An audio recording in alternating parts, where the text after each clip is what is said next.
So hello everyone, welcome to my mini blog. কেমন আছো সবাই? আশা করি সবাই খুব খুব ভালো আছো। আজ চলে এলাম জন্মাষ্টমীর একটা মিনি ব্লগ নিয়ে। তো সবাই এখানে সকালবেলা স্নান করে এসে আলতা পড়ছে। এখানে আমাদের রাহি শাড়ি পরে রাধারানী সেজেছে। আর সবাই সন্ধ্যাবেলা তারপর ফল কাটছে। আমি ছনাদিকে দেখিয়ে বলছি এটা হলো আমাদের গোপালের মা। আর বৌদিকে দেখিয়ে বলছি এটা কাকিমা, আর একটা বৌদিকে দেখিয়ে বললাম জেঠিমা, ঠাম্মি। তারপর আমাকে দেখিয়ে আর বৃদ্ধিকে দেখিয়ে বললাম এটা পিসিমণি আর ভাই। তারপর পুজোর তোড়জোড় শুরু হয়ে গেল।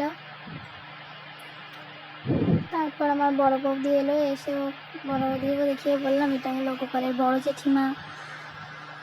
তারপর আমাদের গোপু সোনাকে ছন্নদী প্রথমে স্নান করালো, তারপরে আমি করালাম।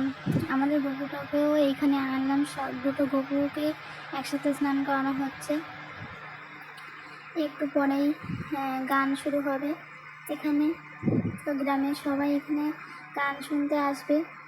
আর তারপর এখানে গোপু সোনার আরতি শুরু হয়ে গেল।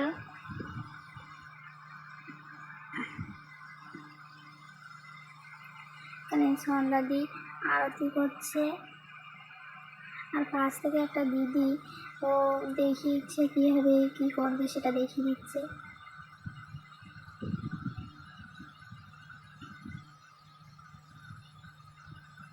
তারপর রাতে খাওয়ার ব্যবস্থা ছিল খিচুড়ি, সবাই এসে খাবে। তারপর একটু পরে গান শুরু হয়ে গেল। তো এই পর্যন্ত মিনি ব্লগটা কেমন লাগলো জানিও। টাটা।